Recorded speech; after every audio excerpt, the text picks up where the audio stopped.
ప్రకటన గ్రంథము 10వ అధ్యాయము 10వ వచనము. అంతటా నేను ఆ చిన్న పుస్తకమును దూత చేతిలో నుండి తీసుకుని దానిని తినివేసి తిని, అది నా నోటికి తేనె వలె మధురముగా ఉండెను. కానీ నేను దానిని తినివేసిన తరువాత నా కడుపుకు చేదాయెను. ప్రార్థన చేసుకుని వాక్యాన్ని ధ్యానం చేసుకుందాము. ప్రేమ నమ్మకము కలిగిన మా కన్న తండ్రి, స్తుతులకు పాత్రుడా, స్తోత్రాహుడా, ఘనతకారుడా, మా గొప్ప దేవా, నీకు వందనాలు. వాక్యము మమ్మలను బ్రతికిస్తున్నది, మా జీవితాలలో నెమ్మదినిస్తున్నది, నిత్య జీవానికి చేర్చేటటువంటి మార్గమై ఉన్న దేవా, నీకు వందనాలు. ప్రభువా, నాతో మాతో సూటిగా ముఖాంతరంలో నుంచి మీరు మాట్లాడండి. ప్రభువా, వాక్యానుసారమైన జీవితము జీవిస్తూ అనేకులను నీ వైపు ప్రభావితం చేసేటటువంటి వారిగా ఇక్కడున్న ప్రతి ఒక్కరిని ఆత్మీయ జ్ఞానంతో మీరు సిద్ధపరిచి నీ రాజ్య స్థాపన కొరకు ప్రయాసపడే వరుసలో మీరు ఆయుత్తపరచమని క్రీస్తు పరిశుద్ధ నామంలో అడిగి వేడుకుని ప్రార్థించుచున్నాము తండ్రి, ఆమేన్. చదవబడినటువంటి లేఖన భాగంలో మనము ప్రకటన గ్రంథాన్ని మనం ధ్యానం చేస్తూ ఉన్నాం. ఈ ప్రకటన గ్రంథము భక్తుడైనటువంటి యోహాను గారు, అపోస్తలులు 12 మంది శిష్యులు, 12 మంది శిష్యులలో జెబెదయి కుమారుడు యోహాను వ్రాసినటువంటి, యేసయ్య ప్రేమించిన శిష్యుడు యోహాను వ్రాసినటువంటి, యేసయ్య రొమ్మున ఆనుకుని ఉన్నటువంటి శిష్యుడు, శ్రమానుభవములో సిలువ శ్రమలలో యేసయ్యకు అతి చేరువుగా ఉన్నటువంటి శిష్యుడు వ్రాసినటువంటి ప్రకటన గ్రంథము. పరలోక రాజ్యాన్ని ముందుగా చూసి వ్రాసినటువంటి ప్రకటన గ్రంథము. ఇవి కడవరి దినాలలో ప్రతి ఒక్క క్రైస్తవ సంఘాలకు, ప్రతి ఒక్క విశ్వాసికి కూడా హెచ్చరికతో కూడినటువంటి వాక్కులు ఈ ప్రకటన గ్రంథంలో వ్రాయడం జరిగింది భక్తుడైనటువంటి యోహాను గారు. చదవమన్నటువంటి లేఖన భాగములో, అంతటా నేను చిన్న పుస్తకమును దూత చేతిలో నుండి, ఈ యొక్క పరిశుద్ధ గ్రంథంలోనే మనం చూస్తే మొదటి అధ్యాయము 16వ వచనంలో అక్కడంట 7 నక్షత్రములు ఉన్నాయంట. ఎన్ని నక్షత్రాలు? 7 నక్షత్రాలు. ఈ 7 నక్షత్రాలు 7 సంఘములకు దూతలుగా ఉన్నాయి. ఎలా ఉన్నాయి? 7 సంఘాలకు రాసినటువంటి హెచ్చరికలు ఇవి కదా. దూతలు, ప్రధాన దూత ఎవరు? లూసిఫర్ ప్రధాన దూత కదా. గాబ్రియేల దూత, దయాప్రాప్తురాల, నీకు శుభం అని చెప్పింది గాబ్రియెల్. దూతలలో ప్రధాన దూత లూసిఫర్ కదా. స్తుతి ఆరాధన చేసేటటువంటి గొప్ప ఆధిక్యత ఆ దూతకి ఇచ్చాడు దేవాదిత్యుడు. కానీ ఆధిక్యతను కోల్పోయింది. అయితే ఈ యొక్క 7 నక్షత్రములు 7 దూతలకు సాదృశ్యంగా కనిపిస్తుంది. అయితే ఈ 7 దూతలంట ఆ మొదటి అధ్యాయం 16 వచనంలో యేసుక్రీస్తు ప్రభువారు కుడి చేతిలో ఉన్నవంట. 7 దూతలు ఎవరి చేతిలో ఉన్నాయి? యేసయ్య కుడి చేతిలో ఉన్నాయంట. ఆయన స్వహస్తాలతో మనల్ని చెక్కుకుని ఉన్నాడు. ఆయన చేతిలో మనం ఉంటే, ఆయన రెక్కల నీడలో మనం ఉంటే ఎటువంటి శోధన ఉండదు, ఎటువంటి హానికరమైన పరిస్థితులు మనకి అస్సలే ఉండవు. అంటే దేవుని యొక్క సన్నిధి ప్రత్యక్షతలో మనం ఉంటే అనునిత్యము కూడా మనం క్షేమకరంగా భద్రపరచబడతాం. అయితే ఈ యొక్క 7 దూతల కంట ఎవ్వరు కూడా హాని చేయడానికి వీలు లేదంట. ఆ వాక్య భాగంలో చదవబడినటువంటి, అంటే దూతలకే హాని చేసేటటువంటి వారు ఒకరు ఉన్నారు. కానీ ఆ దూతలు ఎవరి చేతిలో ఉన్నారు? సృష్టికర్త చేతిలో ఉన్నారు. ఈ దూతలను కూడా ఎవరు నిర్మించారు? సృష్టికర్తే కదా. ఈ దూతలు వారి యొక్క బాధ్యత ఏంటి? ప్రవచిస్తారు. ప్రవచనము గాబ్రియేల దూత వచ్చి చెప్పింది. సంసోను దేవుని చేత నాచీరు చేయబడినటువంటి వ్యక్తి కదా. ఇతడు తల్లి గర్భం నుంచి బయటికి వచ్చేటటువంటి వరకు కూడా శరీరాన్ని అపవిత్రపరిచేది ఏది కూడా సంసోను తినడానికి వీలు లేదు. అతడు దేవుని చేత నాచీరు చేయబడినటువంటి న్యాయాధిపతి. గొల్యాతును ఓడించిన సంసోను కదా. ఈ యొక్క న్యాయాధిపతికి శౌర్యములో శక్తిని, దేవుని యొక్క అభిషేకాన్ని ఇచ్చాడు. అతడు బ్రతికినంత కాలము అతను మంగళ కత్తి అతని యొక్క తల మీద వేయబడలేదు కదా. అతని శౌర్యంలో దేవుని యొక్క అభిషేకాన్ని నింపుకొని ఉన్నాడు కదా. మనం ఆలోచన చేస్తే బాప్తిసం ఇచ్చి యోహాను కూడా తల్లి గర్భం నుంచి బయటికి వచ్చేది మొదలుకొని కూడా అతని ద్వారా కొన్ని ప్రవచనాలు నెరవేర్చబడాలి. యేసుక్రీస్తు ప్రభువాన్ని పరిచయం చేసిందే బాప్తిసం ఇచ్చి యోహాను. అతనికి కూడా జకరియా ఎలిజబెత్కి కూడా శరీరాన్ని అపవిత్రపరిచేది ఏది కూడా వారు తీసుకోవడానికి వీలు లేదు కదా. వీరందరూ ఎవరి చేతిలో ఉన్నారంట? దేవదూతలు, దేవుని యొక్క అభిషేకాన్ని పొందుకున్నటువంటి వారు, పరిశుద్ధ రక్తము చేత కడుగబడిన నేడు మనమందరము కూడా క్రైస్తవ సమూహముగా పిలువబడుతున్న మనమందరము కూడా ఎవరి చేతిలో ఉన్నాము? దేవుని యొక్క చేతిలో. ఆయన పోలికలో సృజించబడిన మనము దేవుని యొక్క రెక్కల నీడలో మనము ఉండాలి. అయితే మనకి హాని కలుగ చేసేటటువంటి వారు మనుష్యులలో నుండే బయలుదేరుతారు, ఎక్కడ ఉండరు. దురాత్మ అంటే కూడా ఆత్మే, ఎవరికి కనిపించదు. ఏమండి, దురాత్మ కనిపిస్తుందా? ఆత్మ అంటే ఏంటి? గాలి కదా. మన ఆత్మను మనం కాపాడుకోవలసిన బాధ్యత మనకి దేవాతి దేవుడు ఇచ్చాడు. ఈ ఆత్మను మనము కాపాడుకోవాలి అంటే ఎవరి స్వహస్తాలలో మనం ఉండాలి? దేవుని యొక్క స్వహస్తాలలో మనము ఉండాలి కదా. ఈ యొక్క చదవబడినటువంటి లేఖన భాగములు, చిన్న పుస్తకములు ఎవరి చేతిలో నుంచి మనకి వ్రాయబడి ఉందంట? ఎవరి చేతిలో నుంచి మనకి వ్రాయబడి ఉంది? ఎవరి ద్వారా వ్రాయబడి ఉంది? ఎవరి చేత ఈ వాక్కులు బయలుపరచబడి ఉన్నాయి? ఎవరి చేత అండి? దూత చేతిలో నుండి పరిశుద్ధాత్మ దేవుడు నేడు మనతో పలుకుచున్నటువంటి వాక్కులు కదా. చేతిలో నుండి తీసుకుని ఎవరు తీసుకున్నారు? ఎవరు తీసుకున్నారండి? ఈ యొక్క పరిశుద్ధ గ్రంథాన్ని వ్రాసినటువంటి యోహాను గారు తీసుకున్నారు. పరిశుద్ధాత్మ దేవుడు మన మధ్యకు తీసుకుని వచ్చాడు. ఆదరణకర్తగా పరిశుద్ధాత్మ దేవుడు మన మధ్య ఉన్నారు. ఆదరణకర్త పరిశుద్ధాత్మ దేవుడు మన గురించి సాక్ష్యం ఇస్తాడు రెండవ రాకడలో. ఆలోచన చేద్దాము. చూడండి, పరిశుద్ధాత్మ దేవుని ద్వారా ఆయన తీసుకుని, భక్తుడైనటువంటి యోహాను గారు ఈ పరిశుద్ధ గ్రంథాన్ని తీసుకుని ఆయన వ్రాయడమే కాదు, తీసుకుని దానిని తినివేసి ఎవరు తినివేశారు? ఆ పరిశుద్ధ గ్రంథాన్ని దూత చేత వ్రాయబడినటువంటి ఆ పరిశుద్ధ గ్రంథాన్ని భక్తుడైనటువంటి యోహాను గారు మొట్టమొదటిగా పరిశుద్ధ గ్రంథము వాక్యమయ్యున్న దేవుడు శరీరధారిగా భూమి మీద నేడు మన మధ్య ఆయన నివసిస్తూ ఉన్నాడు. వాక్యమయ్యున్న దేవాతి దేవుడు. ఈ యొక్క పరిశుద్ధ గ్రంథంలో ఉంది ఏంటి? దేవుని యొక్క వాక్కులు కదా.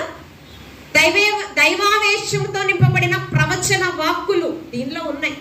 ఆ వాక్కులను ఎవరు తిన్నారంటే మొట్టమొదటిగా అపోస్తులుడైన యోహాను గారు. ఈ వాక్యం ఎలాంటిదంటే చూడండి, భక్తుడైనటువంటి కీర్తనాకారుడు రాసినటువంటి, దేవుని యొక్క హృదయాన్ని గెలుచుకున్నటువంటి కీర్తనాకారుడు 19వ సంకీర్తన 10వ వచనము. 19వ సంకీర్తన 10వ వచనం చదువుకుందాము. తొందరగా చదవండి. 19వ సంకీర్తన 10వ వచనం. అవి బంగారు కంటేను విస్తారమైన మేలిమి బంగారు కంటే ఎలా ఉంటాయంట? దేవుని వాక్యం ఎలా ఉంటాయంట? ఇప్పుడు బాహ్యంగా మనం ఆలోచన చేస్తే భూ సంబంధమైన ఆశీర్వాదాలలో చాలా విలువైనది ఏంటండి? బంగారం, సిరి కదా. ఈ బంగారం అంట చాలా ఎక్కువగా ఖరీదుగా ఉందంట. ఆస్తులంతా కంటే ఈ బంగారం ఎవరి దగ్గర ఎక్కువగా ఉంటే వాళ్ళు చాలా ధనికులు, ఆర్థికంగా చాలా ధనవంతులు వారు నేటి దినాలలో కదా. 1 గ్రామ్ బంగారం కొనడానికి మనం వెళ్తే అది ఎంత ఉంటుందండి? రమారమి 10,000 అంట. 10,000కు పైన ఇంకా ఎక్కువ. రానున్న దినాలలో బంగారం చాలా ఖరీదుగా ఉంటుందని అనేకమైన అడ్వర్టైజ్మెంట్ మనం వింటున్నాం. నిన్న కూడా మనం సువార్తకు వెళితే అక్కడ కూడా సిఎంఆర్ షాపింగ్ మాల్ వాళ్ళు ఏమొచ్చారు? ఒక వ్యాన్ తీసుకుని విలేజ్ లోకి వాళ్ళు అడ్వర్టైజ్మెంట్ చేస్తున్నారు. బంగారం చాలా అది ఎలాంటిదంటే దేవుని యొక్క వాక్యము బంగారు కంటేను ఎలాంటిదండి? బంగారు కంటేను విస్తారమైన మేలిమి బంగారు కంటేను అది ఎలా ఉందంట? కోరదగినది. మనమందరము మేలిమి బంగారం నాకు కావాలని ఆశపడుతూ ఉంటాము. దానికంటే ఈ యొక్క దేవుని యొక్క వాక్యము మనము కోరదగినదిగా ఉండాలి. నాకు కావాలయ్యా నీ వాక్యముతో నేను ఉదక స్నానం చేయబడాలయ్యా. ఉదక స్నానం చేయబడుచు సర్వసత్యములోకి నేను మార్చబడాలయ్యా. నేను పరిశుద్ధతను, పవిత్రతను నేను కాపాడుకోవాలి ప్రభువా. అతి పరిశుద్ధతలోకి నేను మార్చబడాలి ప్రభువా. పరమ పవిత్రుడిగా నీలో అంటుకట్టబడిన జీవితము నాకు కావాలి ప్రభువా అని మనం ఏం చేయాలి? వాక్యాన్ని కోరుకోవాలి. మేలిమి బంగారు కంటే శ్రేష్టమైనది దేవుని యొక్క వాక్యము. అది మనము కోరుకోవాలి, ఆస్వాదించాలి. తర్వాత కోరదగినది. తర్వాత ఎలా ఉంటుందండి? తేనె కంటేను, చుంటె తేనె ధారల కంటేను. తేనె కూడా చాలా విలువైందా కాదా? తేనె మన యొక్క శరీరానికి ఆరోగ్యాన్ని ఇస్తుందా, హానిస్తుందా? ఆరోగ్యాన్ని ఇస్తుంది, అవునా? పిల్లలకి మాటలు రావాలంటే పుట్టిన బిడ్డలకి తేనె వారికి పట్టించండి అమ్మా. ఏం చెప్తారు? మెడిసిన్ కంటే తేనె చాలా పవర్ఫుల్ మెడిసిన్ అది కదా. తేనె పట్టించండి అమ్మ, చాలా స్పష్టంగా మాటలు వస్తాయి. తేనె కంటేను, చుంటె తేనె ధారల కంటేను. అది ఎలాంటివండి? చుంటె తేనె ధారల కంటే అది ఎలాంటిదండి? మధురమైనది దేవుని యొక్క వాక్యము. మేలిమి బంగారు కంటేను, చుంటె తేనె ధారల కంటేను మధురమైనది దేవుని యొక్క వాక్యము. దీన్ని మనం ఏం చేయాలండి? ఏం చేయాలి? తినివేయాలంట. దేవుని చేతిలో ఉన్న పరిశుద్ధ గ్రంథాన్ని అపోస్తలుడైనటువంటి యోహాను గారు తినివేసి ఉన్నారు. అది మా జిహ్వకు ఎంతో మధురమైనవి. ఏమండి? మన హృదయానికి, ప్రాణాత్మ దేహములకు అది ఎంత చాలా మధురమైనవి. ప్రాణాత్మ దేహములు ఎవరి ఆధీనంలో ఉంటే ఈ వాక్యాన్ని మనము భుజిస్తామండి? త్రియేక దేవుని యొక్క ఆధీనములో ప్రాణాత్మ దేహములు అవి ఉండాలండి. అందుకని ఏమైందంట? ఈ యొక్క మధురమైన చుట్టె తేనె ధారల కంటే మధురమైన, ఏమండి, ఈ యొక్క మేలిమి బంగారముతో పుడమ వేయబడిన ఇది ఈ వాక్యము ఎవరు తినివేసి ఉన్నారంట? భక్తుడైనటువంటి యోహాను గారు. పరిశుద్ధాత్మ దేవుడు నేడు మన మధ్యకు ఈ యొక్క వాక్యాన్ని, శ్రేష్టమైన విలువైన వాక్యాన్ని తీసుకుని వచ్చారు కదా. ఈ వాక్యాన్ని మనం ఏం చేయాలి? భుజించాలి. ఒక మారు సమరయ స్త్రీ దగ్గరికి మిట్ట మధ్యాహ్నం యేసుక్రీస్తు ప్రభువారు వచ్చారు. అమ్మా, నీటిని చేదుకుంటుండడానికి ఒక కుండను తీసుకుని వచ్చింది. మిట్ట మధ్యాహ్నము ఎవరు చూడకుండా, ఎవరు తన పాపపు జీవితము అనేక మందికి తెలుసు కదా, అందరి చేత అసహ్యింపబడిన తన స్థితిని చూసి భయపడుతూ మిట్ట మధ్యాహ్నం ఎవరు కూడా నన్ను ఎదుర్కొనరు అని ఏమొచ్చిందండి? మిట్ట మధ్యాహ్నము యాకోబు బావి దగ్గరికి సమరయ స్త్రీ వచ్చింది కదా. నీటిని చేదుకుంటుంటే యేసుక్రీస్తు ప్రభువరమ్మ నాకు కొన్ని నీరివ్వండి అని అడిగితే, నీవు ఏంటి యూదుడు కదా, మేము సమరయులం కదా, నేనిచ్చే నీళ్లు నీవు తాగుతావా అంటే యేసుక్రీస్తు ప్రభువారు అంటున్నాడు, నేనిచ్చే నీళ్లు, నీవు ఇచ్చే నీళ్లు తాగితే మరలా తప్పికొంటాం, కానీ నేనిచ్చే నీళ్లు నీవు తాగితే అమ్మా ఎన్నటికి కూడా జీవజల నదులను ప్రవహించే దేవాది దేవుడు కదా. ఇవ్వండి, ఆ నీటి ఊటను, జీవజల నదులను మనకివ్వడానికి నేడు సమరయ స్త్రీకి మిట్ట మధ్యాహ్నము యేసుక్రీస్తు ప్రభువారు ఎదుర్కొని ఆమెకి ఇవ్వడానికి, నేను ఇచ్చి నీళ్లు నీవు తాగితే అమ్మా ఎప్పటికీ కూడా నీవు అవి నాకు కావాలయ్యా. వెంటనే సమయమును సద్వినియోగపరుచుకుంది సమరయ స్త్రీ. వెంటనే ముందుగానే చెప్పాడు, ఏంటి, నీ భర్తను తీసుకురా. అయ్యా నాకు భర్తలు లేరు, నీకు 5 పెనిమిటిలు ఉన్నారు, ఇప్పుడున్న వ్యక్తి నీ వాడు కాడు. ఏమండి, తన జీవితాన్ని తెరిచిన పుస్తకంగా యేసుక్రీస్తు ప్రభువారు ఆమె ముందు ఉంచారు. నేను చేసినది, నాతో చెప్పినటువంటి ఆ యేసుక్రీస్తు ప్రభుని, నజరేయుడైన యేసుని మీకు పరిచయం చేస్తున్నానని నేను చేసింది మాత్రమే ఆయన చెప్పాడు. నేను చేసింది నాకు తప్ప, నాతో పాలి భాగస్తులైన వారు తప్ప ఇంకెవ్వరికి తెలియదు. కానీ ఎవరికి తెలుసు? సమస్తము చూచుచున్న దేవాది దేవుడికి తెలుసు.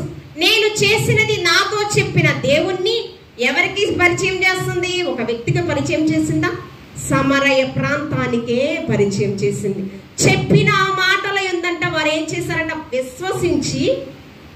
విశ్వసించి నమ్మి అనేకులు క్రీస్తు వైపు ప్రభావితమయ్యారంట. ఎవరి మాటను బట్టి?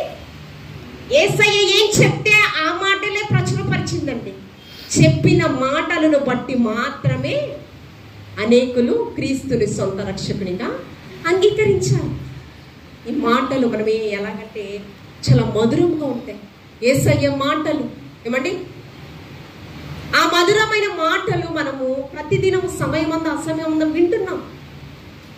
వింటకు విందుము కానీ దాన్ని గ్రహించలేని స్థితిలో ఉండకూడదు. ఏమండి, పెదవులతో స్తుతిస్తూ ఉన్నారు కానీ హృదయం నాకు దూరంగా ఉంది, అలా ఉండకూడదు కదా. ప్రభువా, నీ పేరిట అనేకమైన సూచక క్రియలు చేశామయ్యా అంటే నువ్వెవరో నాకు, ఎందుకంటే మనలో సమర్పణ లేకపోతే నువ్వెవరో నాకు, ఎన్ని మార్లు నువ్వు దేవుని సన్నిధికి వచ్చినా, నువ్వు ఆరాధన చేసినా, ఏమండి ఎంత ప్రార్థన చేసినా నీ హృదయమై దేవుని యొక్క ఆలయమై ఉన్నది. ఆ హృదయంలో ఆయన నివసించాలి. మొట్టమొదటిగా ఇందాక చెప్పాను, ప్రాణాత్మ దేహములు దేవుని యొక్క ఆధీనం. నీ హృదయంలో ఆయన నివసించాలి. నీ హృదయంలో అందరికీ చోటు ఉంది, కానీ దేవునికి చోటు లేకపోతే నీ ఆరాధన భావాన్ని దేవాది దేవుడు స్వీకరించాడు. చూడండి, ఈ వాక్కులు మనం ఏం చేయాలి? ఈ వాక్కులు మనము ధ్యానం చేస్తున్నామా?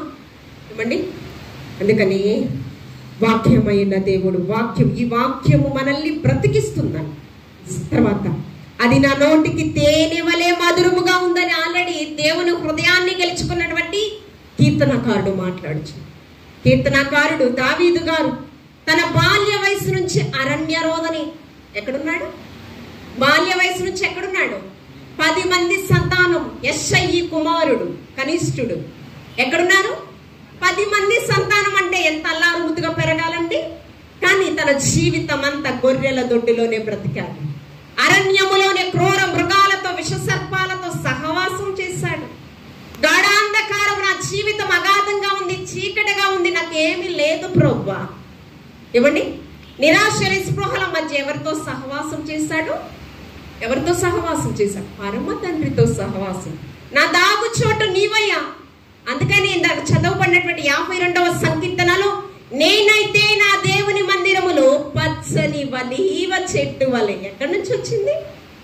తన ఒంటరి జీవితములో దేవునితో సహవాసం కలిగి ఉన్నాడు. దేవునితో అంటు కట్టబడిన జీవితము. ఎవ్వరి మాటలు వినలేదండి. స్పష్టంగా దేవునితో ప్రాణాత్మ దేహములు, దావీదు గారి ప్రాణాత్మ దేహములు దేవుని ఆధీనంలో ఉన్నాయి కనుకని దేవుని యొక్క హృదయాన్నే గెలుచుకున్నాడు. మనుషుల హృదయాన్ని గెలుచుకోలేకపోయాడు, కానీ ఎవరి హృదయం గెలుచుకున్నాడు? దేవుని హృదయం గెలుచుకుంటే మన ప్రాణము చాలా క్షేమముగా ఉంటుంది, మన శరీరము చాలా క్షేమముగా ఉంటుందండి. క్రూర మృగాల మధ్య ఉన్నా కూడా ఎటువంటి ప్రాణహాని జరగలేదు. నా సహోదరులు నా అడుగు చాడలు కనిపెట్టుచూ ఉన్నారయ్యా, నా తల్లి కుమారుడుకు నేను పరుడనైతినయ్యా అంటూ ఉన్నాడు దావీదు. ఎవరికండి? అన్నదమ్ముళ్ళే చంపాలనుకున్నారంట దావీదు గారిని. నా అడుగు చాడలు నన్ను చంపడానికి కనిపెట్టుచూ ఉన్నారయ్యా, నా తల్లి కుమారుడుకు నేను పరుడనైతిని, ఏమి కానివాడిగా అయిపోయానయ్యా. ఏమంటే కానీ ఏమంటే నిషేధించబడిన రాయి మూలకు తలరాయిగా, ఏమండి దావీదు వంశము నుంచే యెష్షయి మొద్దు నుండి చిగురు పుట్టెను. ఆ చిగురే లోకరక్షకుడైన ఎక్కడే అబ్రహాము కుమారుడైన దావీదు కుమారుడైన యేసు క్రీస్తు వంశావళి. ఏమండి ఎన్ని తరాలు? 42 తరాలు. ఏమండి ఆ తరాలు ఎక్కడి నుంచి వచ్చినాయి? విశ్వాసులకు తండ్రి అయినటువంటి అబ్రహాము నుంచి, తర్వాత దావీదు నుంచి క్రీస్తు వంశావళి. ఎక్కడికి? నిషేధించబడిన రాయి మూలకు తలరాయి అంటే ఏంటి? ఏమండి క్రీస్తు ఏ వంశావళి నుంచి వచ్చాడు? నిషేధింపబడిన దావీదు వంశావళి నుంచి లోకరక్షకుడైన యేసుక్రీస్తు. ఎవరు విడిచినా నేను విడువను, ఎడబాయను. ఈ వాగ్దానం మన జీవితాలలో స్థిరపరచబడాలి అండి, స్థిరపరచబడాలి. తర్వాత చదువుబడినటువంటి వాక్య భాగం, ఉండెను కానీ నేను దానిని తినివేసిన తరువాత నా కడుపుకు ఏమండి చేదాయను. వాక్యమేమో చుంటె తేనె దారుల కంటే మధురమైనది అంటూ ఉన్నాడు. మేలి బంగారంతో పోల్చదగినది. ఇది ఎవరికి చేదైందంటే కడవరి దినాలలో నేటి క్రైస్తవ జనాంగానికి చేదయింది. ఎవరికి చేదయింది? కడవరి దినాలలో నేటి క్రైస్తవ జనాంగానికి చేదయింది. అన్యుల గురించి కాదు, నేటి క్రైస్తవ జనాంగానికి విస్తారంగా వింటున్నాం, కానీ హృదయంలోకి వెళ్ళడంలా. ఇందాక ఆల్రెడీ చెప్పాను, నా మాట ఖడ్గం వంటిది కాదా. అదే 1 అధ్యాయం 16 వచనంలో దేవుని యొక్క మాట అంట ఖడ్గం వంటిదంట. ఖడ్గం అంటే లాస్ట్ టైం గిరీష్ చెప్పాడు, నాకు జ్ఞానదంతాలు వస్తే వాటిని తీసేశారు అక్క అని చెప్పాడు. నాకు కూడా తీసేశారు. జ్ఞానదంతాలు వచ్చినాయి, చాలా తినడానికి కూడా అవకాశం లేకుండా అయిపోయింది. 2 జ్ఞానదంతాలను కూడా తీసేశారు.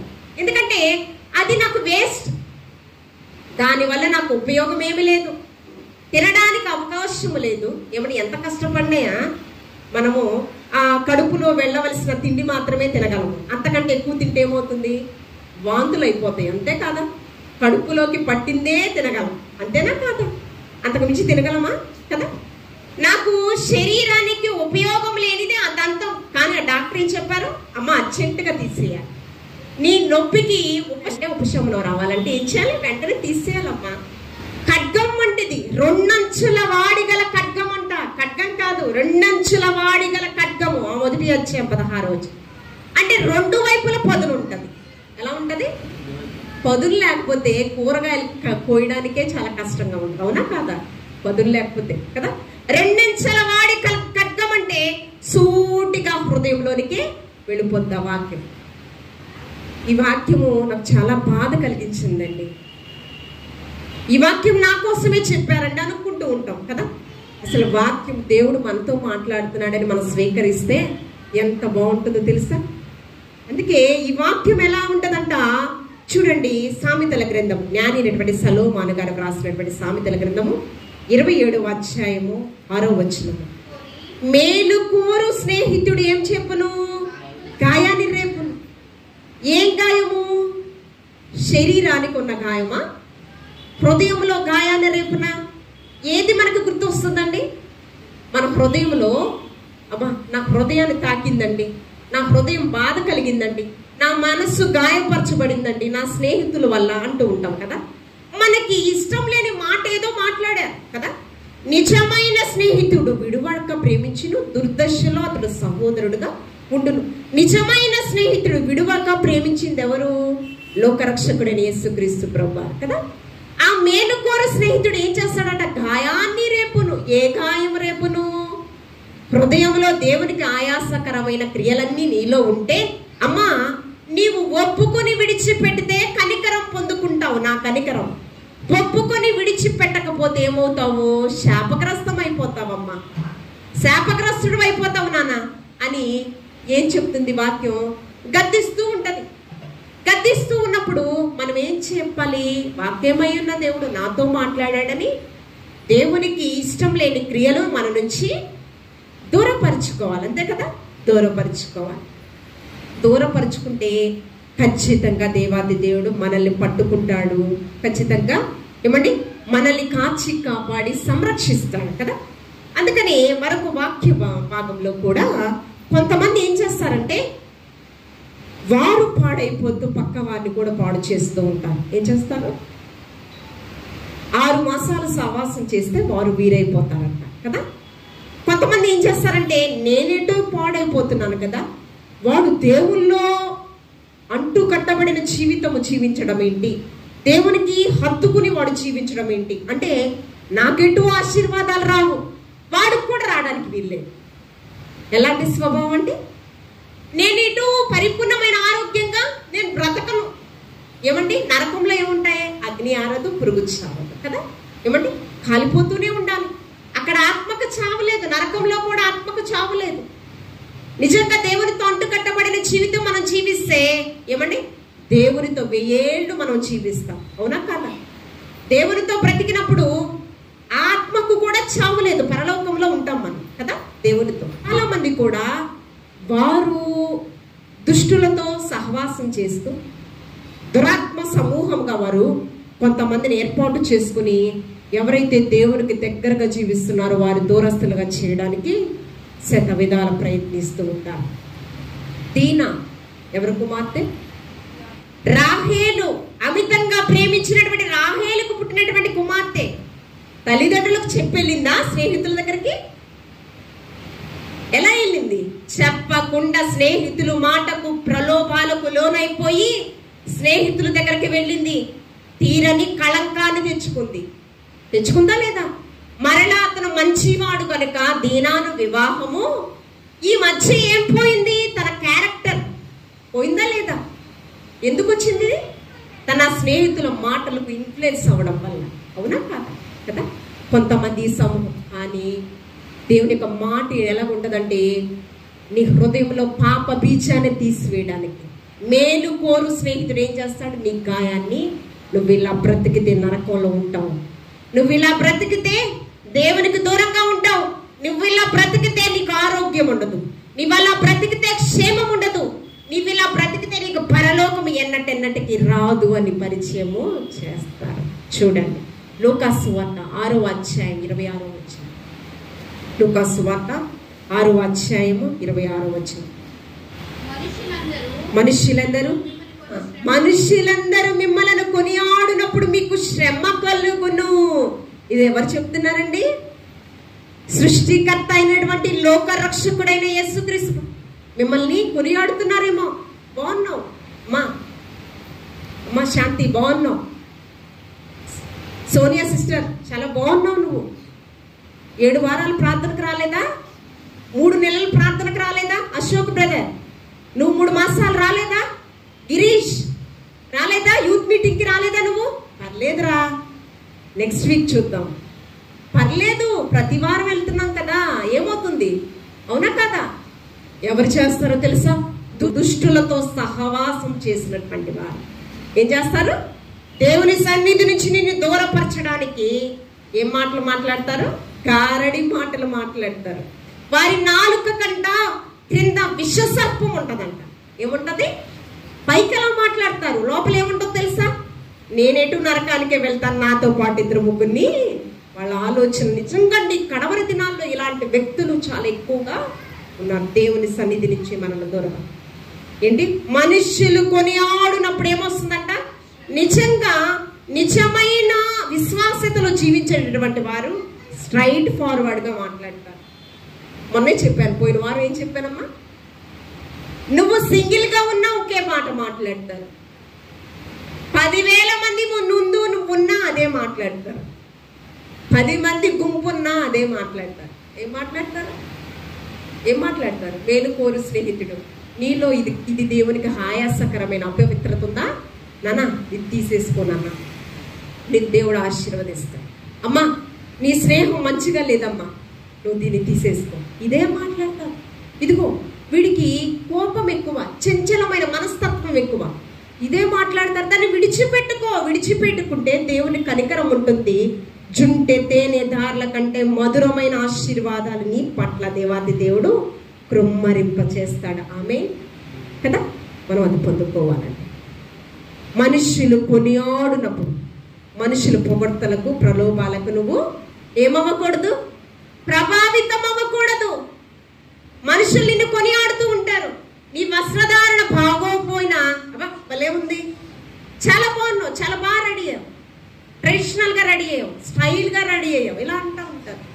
ప్రలోభాలకి లోనవ్వద్దు. నువ్వు వెళ్ళు, అద్దం ముందు నువ్వు చూసుకో. ఇప్పుడు దేవుడు నన్ను చూస్తున్నాడని నువ్వు అనుకో. ఏమనుకోవాలి? ఇప్పుడు నన్ను ఎవరు చూస్తున్నారు అనుకోవాలి? నా దేవుడు సృష్టికర్త, నన్ను తయారు చేసిన నా సృష్టికర్త నన్ను చూస్తున్నాడు. నన్ను చూసి శాంతి చాలా బాగా ఆత్మీయంగా, పరిశుద్ధంగా, పవిత్రంగా, మాదిరికరంగా నీ వస్త్రధారణ ఉందమ్మా. ఎవరు చెప్పాలి? నన్ను సృష్టించిన నా దేవాతి దేవుడు, నా కొరకు ప్రాణం పెట్టిన నా దేవాతి దేవుడు నా గురించి చెప్పాలి. మనుష్యులు కొనియాడినప్పుడు లేనివి ఉన్నట్లు నిన్ను పొగడ్తల వర్షాన్ని నీ పట్ల కృమ్మరింప చేస్తాడు. గిరీష్ నీ పట్ల కృమ్మరింప చేస్తాడు. వాటికి మనం ఏమవ్వకూడదు? ఇన్ఫ్లుయెన్స్ అవ్వడానికి వీలు లేదు. మనుష్యులు కొనియాడినప్పుడు నీకేమవుతుందంటే శ్రమ ఇంకా మరి కాస్త అగాధంలోకి నిన్ను దించుతూ ఉంటారు. మనం మేలు కోరే స్నేహితుడంట మన హృదయంలో దేవునికి నచ్చిన క్రియలన్నీ కూడా మనల నుంచి దూరపరచడానికి శత విధాల ప్రయత్నిస్తూ ఉంటారు. ఇందాక చదవబడినటువంటి లేఖన భాగంలో ప్రకటన గ్రంథము అవి నా నోటికి తేనె కంటే మధురుగా ఉండిను కానీ నేను దానిని తినివేసిన తరువాత నాకు చేదాయను. ఎలా ఉంటది? ఆ సమయం అందే మన హృదయాన్ని ఏమండి బాధ కలుగుతుంది. ఆ సమయంలో హృదయాన్ని కానీ ఆత్మ పరిశీలన చేసుకుంటే బెరియా సంఘస్థులంట పరిశుద్ధ గ్రంథము ధ్యానిస్తూ ఆ యొక్క పరిశుద్ధ గ్రంథములో ఉన్నవో లేవో అని పరిశోధన చేసేటటువంటి వారంట బెరియా సంఘస్థులు. మొదటి తెస్సలోనికి రాసిన పత్రిక 1వ అధ్యాయము 13వ వచనం. బెరియా సంఘస్థులు ఎలా ఉంటా? తెస్సలోనిక సంఘానికంటే గనులైన వారంట. వారు పరిశుద్ధ గ్రంథములు అపోస్తులు చెప్పేటటువంటి వాక్యములు లేఖనములు పరిశుద్ధ గ్రంథములో ఉన్నవో లేవో అని వారు లేఖనాలను ధ్యానిస్తూ ఉండేటటువంటి వారంట బెరియా సంఘస్థులు. ఆలోచన చేద్దాం. నిజంగా నాకు ఒక దెబ్బ తగిలింది నా శరీరానికి. ఖచ్చితంగా నేను మెడిసిన్ వేసుకోవాలి. ఆ మెడిసిన్ ఎలా ఉంటుంది? చేదుగానే ఉంటుందా? కానీ నీ శరీరంలో ఉన్నటువంటి గాయాన్ని నయం చేస్తుంది. అవునా కాదా? అమ్మా నీకు రక్తం సరిగ్గా లేదు, అమ్మా నీకు రక్తం సరిగ్గా లేదు, నీకు విటమిన్ ఏదో లోపం ఉంది నీకు, దానికి నువ్వేం తీసుకోవాలి? మెడిసిన్ అనేది తీసుకోవాలి. లేకపోతే మంచి డైట్ నువ్వు మెయింటైన్ చేయాలి. అవునా కాదా? కదా, మంచి ఆహారం తీసుకోవాలి. ఇప్పట్లో తినేటటువంటి ఆహారం అంతా కూడా కలుషితంగా ఉంటుంది కదా. ఎక్కడెక్కడి నుంచో అవి పండకపోయినా దానిలో కొంత పౌడర్ యాడ్ చేసి మనం తినే ఆహార పదార్థాలలో కూడా చాలా కొన్ని కెమికల్ని యాడ్ చేస్తున్నారు. ఆహారం కలుషితమైపోయింది, మనం పీల్చే గాలి కలుషితమైపోయింది. కోవిడ్ వచ్చిన తర్వాత ఒకరి గాలి ఒకరు పీల్చడానికి వీలు లేదని ఈ మాస్క్ పెట్టారు. అవునా? వాతావరణం కలుషితమైపోయింది, ఆహారం కలుషితమైపోయింది. దీనివల్ల ఏమైంది? మనము మనుషుల హృదయాలు ఎప్పుడో కలుషితమైపోయాయి. దీన్ని పక్కన పెట్టేస్తే ఆహారము గాలి ఇవి పీల్చకుండా మనం బ్రతకగలమా? కలుషితం.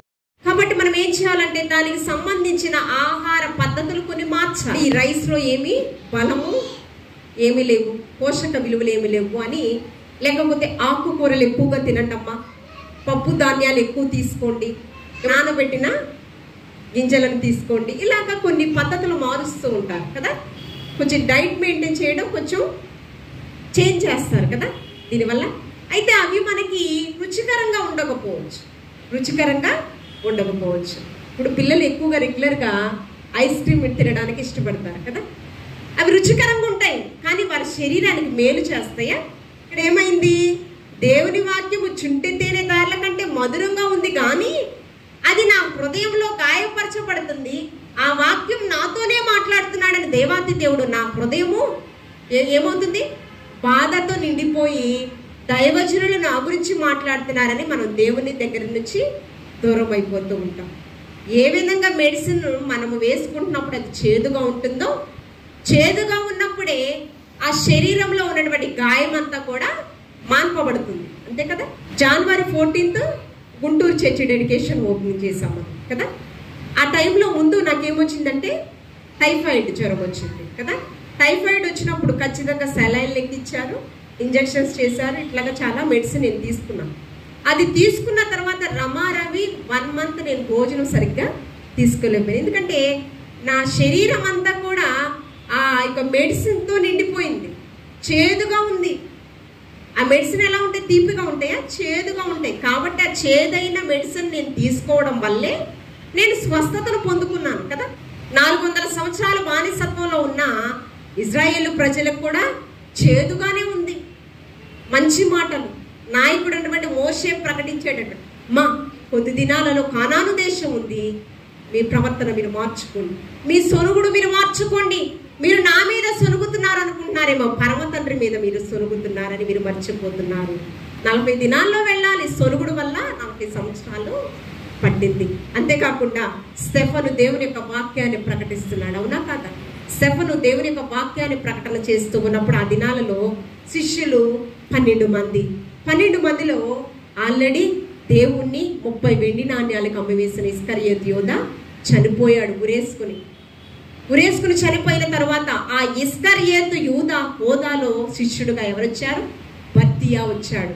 చూడండి పరిశుద్ధ గ్రంథంలో అపోస్తల కార్యములు 1వ అధ్యాయము 26వ చీట్లు వేసిన తరువాత 1వ అధ్యాయం 26వ వచనం. అంతటా వారు వీరిని గురించి చీట్లు వేగా మత్తీయ పేరు చీటి వచ్చిన కనుక అతడు 11 మంది అపోస్తలులతో కూడా లెక్కింప, అంటే 12 మంది శిష్యులు. ఈ 12 మంది శిష్యులు సువార్త ప్రకటిస్తూ ఉన్నప్పుడు 2-3 దినాలు గడిచిపోయే పరిస్థితి. ఎన్ని దినాలండి? 2-3 దినాలు గడిచిపోతూ ఉన్నాయి. అయితే ఈ వచ్చేటటువంటి జన సమూహానికి ఆహారం కూడా పెట్టాలి కదా. ఈ 12 మంది శిష్యులు ఏమయ్యారంటే సువార్త ప్రకటిస్తూ ఉన్నప్పుడు యేసుక్రీస్తు ప్రభువారు ఆరోహణమైన తరువాత సువార్త ప్రకటిస్తూ ఉన్నప్పుడు వాళ్ళకి ఆహారము పెట్టడానికి, పరిచర్య చేయడానికి కొంతమంది పరిచారకులు కావాలి. ఈ శిష్యులతో సరిపోవడం, సువార్త ప్రకటన చేయడం చాలా కష్టతరంగా ఉంటుంది. జన సమూహం ఎంతో మంది వస్తున్నారు. ఎంతో మందికి భూదిగంతముల వరకు సువార్త ప్రకటించాలని దేవుడిచ్చినటువంటి వాగ్దానం చేతపట్టుకుని, అయితే కొంతమంది ఎవరో తెలుసా? ఆత్మతోను జ్ఞానముతోను. 6వ అధ్యాయము 3వ వచనం. కాబట్టి సహోదరులారా, ఆత్మతోను జ్ఞానముతోను నిండుకొని మంచి పేరు పొందిన 7 మనుష్యులు ఎవరా ఏం చేశారో తెలుసా? ప్రత్యేకపరిచి వారిలో వారిని ఏం చేశారంట? అభిషేకించారంట. తల మీద చేతులు వేసి వారిని ఏం చేశారంట? అభిషేకించారంట. వీరిలో ఎవరున్నారంటే స్టెఫను కూడా ఉన్నాడు. చూడండి ఈ వాక్య భాగంలో 5వ వచనం చదవండి.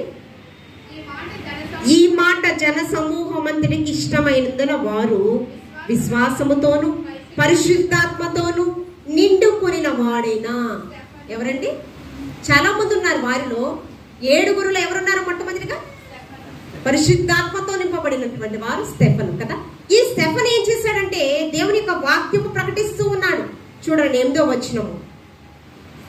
స్టెఫను కృపతోను బలముతోను నిండిన వాడే ప్రజల మధ్య మహత్కార్యములను గొప్ప సూచక క్రియలను చేస్తూ ఉన్నాడు. చేస్తూ ఉన్నప్పుడు ఆ యూదా జనాంగానికి వారిలో ఎవరున్నారు? శాస్త్రులు, పరిసయ్యులు, సద్దూకాయులు, మత పెద్దలు. వీరేంటి?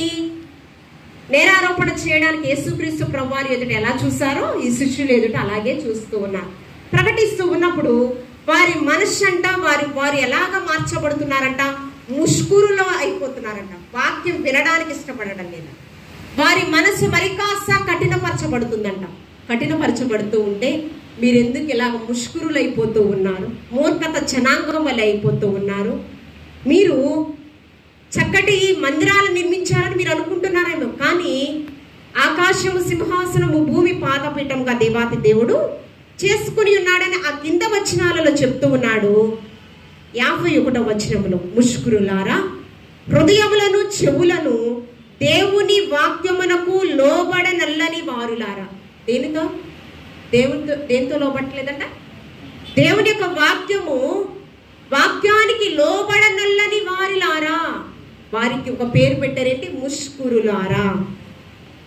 మీ పితరులు వరే మీరును ఎప్పుడు పరిశుద్ధాత్మను ఎదిరించుచున్నారు. వీరు ఎలాంటి వారంట? పరిశుద్ధాత్మను ఎదిరించేటటువంటి స్వభావం వీరుకుందంట.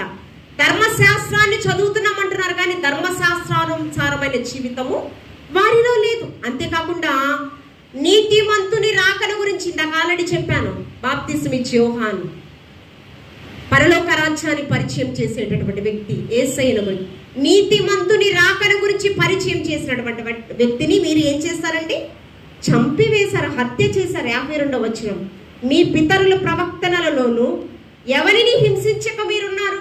ఏం చేస్తారంటే మీరు దేవుని వాక్యానికి లోబడకుండా పితరుల ప్రవక్తలు, దేవాతి దేవుడు ఏర్పాటు చేశాడు ప్రవక్తలను, ఎవరిని మీరు హింసించకుండా ఉన్నారు. అంతేకాకుండా ఆ నీతిమంతుని రాకను గురించి ముందు తెలిపిన వారిని మీరు ఏం చేశారండి? నీతిమంతుని రాకను గురించి ముందు తెలిపిన వారిని ఎవరిని చంపారు? బాప్తిస్మమిచ్చు నీతిమంతుని రాకను, సర్పసంతానమా రాబో ఉగ్రతల గురించి మీకు బుద్ధి చెప్పు వాడెవడు?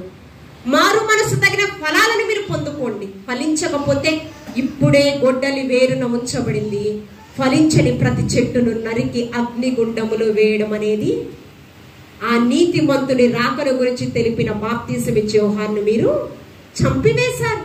ఎందుకు చంపారు? పాపాన్ని అసహించుకున్నాడు బాప్తిస్మమిచ్చే యోహాను. హేరోదియు ఫిలిప్పు భార్య హేరోదు రాజు ఏం చేశాడు? ఫిలిప్పు భార్య అయిన హేరోదియుతో పాపం చేశాడు. హేరోదియును హెచ్చరించాడు, నువ్వు చేసింది పాపం. దానికి వచ్చిన ఫలితం ఏంటండి? ప్రవక్తలను ఎంతమంది మీరు హింసించారు, నీతిమంతుని రాకను పరిచయం చేసిన బాప్తిస్మిచ్చి యోహాను కూడా మీరు హత్య చేశారు కదా. ఫలితంగా ఏం చేశారు?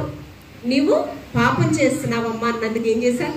శిరచ్ఛేదనము చేయబడ్డాడు బాప్తిస్మిచ్చు యోహాను. ఇదే అపోస్తల కార్యంలో మనం చూస్తూ ఉన్నప్పుడు, ఇది మనం చదవవసరం, మత్తయి సువార్త 21వ అధ్యాయం. బాప్తిస్మిచ్చు యోహాను ఏ విధంగా శిరచ్ఛేదనం చేయబడ్డాడో ఆ వాక్యములో రాయబడి ఉన్నది. కోపంతో చెరసాలలో వేశారు, అయినా హేరోది కడుపు మంట చల్లారలేదు. అప్పుడు ఏం చేశారు? హేరోది తన కుమార్తెను ఒక అస్త్రంగా వాడుకుని నాట్యం నేర్పించి, ఏమండి, హేరోదు రాజు పుట్టినరోజు వేడుకలలో నాట్యం చేసి తన హృదయాన్ని గెలుచుకుని, అమ్మ నీకు ఏ వరం కావాలో కోరుకో అంటే ఏమందో తెలుసా? హేరోది కుమార్తె ఆల్రెడీ తన తల్లి చేత ప్రేరేపించబడింది. నాకు సలహా ఇస్తాడా బాప్తిస్మిచ్చు యోహాను? కూతురికి నాట్యం నేర్పించింది. ఇక మా పుట్టినరోజు వేడుకలలో రాజుకి హృదయాన్ని గెలుచుకుంది. అమ్మ కుమార్తె నీకేం వరం కావాలో కోరుకంటే ఏమంది? బాప్తిస్మిచ్చు యోహాను తల నరికి పళ్ళెంలో పెట్టి నాకు ఇవ్వమని. ఎవరి చేత ప్రేరేపింపబడిందంట? తన తల్లి చేత ప్రేరేపించబడినదై బాప్తిస్మిచ్చు చెప్పబడినటువంటి వాక్యం. నీతిమంతుని రాకడ గురించి పరిచయం చేసినటువంటి ప్రవక్తను మీరు చంపారు కదా. ఎంతమంది ప్రవక్తలను మీరు చంపారు? చూడండి, మంచి మాట చాలా చేదుగా ఉంటుందండి. చదవబడినటువంటి లేఖన భాగం ఏంటి? జుంటె తేనె దారుల కంటే మధురమైన మాటలంట తిన్నారంట, భుజించారంట. కానీ అవి వారికి ఎలా ఉన్నాయంట? చేదాయను. దేవుని యొక్క మాటలు, మంచి మాటలు ప్రవచించినటువంటి స్టెఫను యొక్క మాటలు చేదయ్యి వారు ఏం చేశారంటే స్టెఫన్ని రాళ్లతో కొట్టి, అయ్యా నీ మాటలు మాకు నచ్చడం లేదు, వెళ్ళిపోవాలా. ఏం చేశారు? యూదా జనాంగం ఏం చేశారు? ఆ శాస్త్రులు మత పెద్దలు ఏం చేశారు? రాళ్లతో కొట్టి చంపారు. అయినా కూడా స్టెఫన్ ఏం చేశాడు? వీరి ఎదుట ఏ పాపం ఉండకూడదని, దేవుని ఎదుట తీర్పులోనికి వీరు రాకూడదని, వీరు చేసిన అపరాధాన్ని క్షమించండి ప్రభువా అని తండ్రి నీ చేతికి నా ఆత్మను అప్పగించుకొనుచున్నానని చివరి ఒక వాక్యం చదువు ముగించుకుందాం. స్టెఫను యేసుక్రీస్తును అనుకరించి జీవించినటువంటి స్టెఫను, రోమా చట్టములో భయంకరమైన సిలువ మరణం పొందుకున్న యేసుక్రీస్తు ప్రభువారు ఎవరైతే సిలువ వేశారో, హేళన చేశారో వారందరిని బట్టి కూడా ఏమన్నాడు?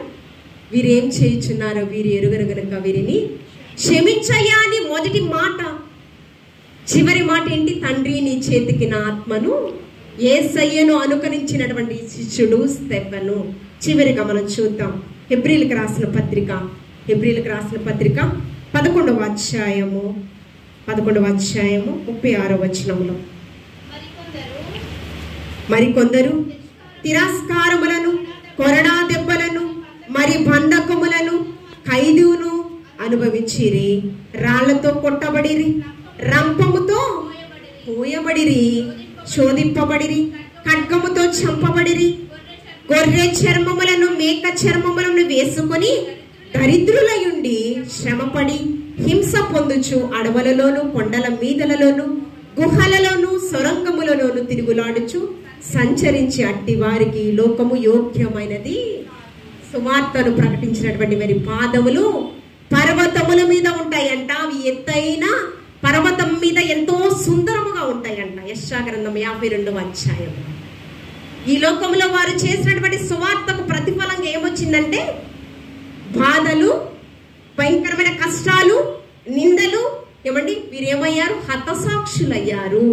జుంటె తేనె దారుల కంటే మధురమైన వాక్యం ప్రకటించాము కానీ వారికి అది జీర్ణించుకోలేక చేదైపోయి వారు ఏం చేశారంటే వీరిని ప్రవక్తలందరినీ కూడా చంపడము చేశారు, నరహత్యలు చేశారు. కాబట్టి మనుషులు నిందిస్తారు, చెడ్డ మాటలు పలుకుతారు. అయినా మీరు ఆనందించండి. ఈ లోకం మనకి శాశ్వతమైనది కాదు, మన పౌరసత్వము. అయినను మీరు ఆనందించండి, మీ ఫలము పరలోకమందు. మన నిరీక్షణ వారికి చేదుగా ఉంది కాబట్టి ప్రవక్తలను చంపేశారు. వారి హతసాక్షులుగా మన మధ్య ఆశీర్వాదకరమైన వ్యక్తులుగా ఉన్నారు. నేడు మనము కూడా అనేక మంది చేదుగా ఉండొచ్చు. ఇదేం పిచ్చోళ్ళ ఇంత ఎండలో, లేకపోతే ఏంటి దేవుని యొక్క మాటలు రోజు వింటున్నారు కదా, విగడ పుట్టలేదా అనుకోవచ్చు.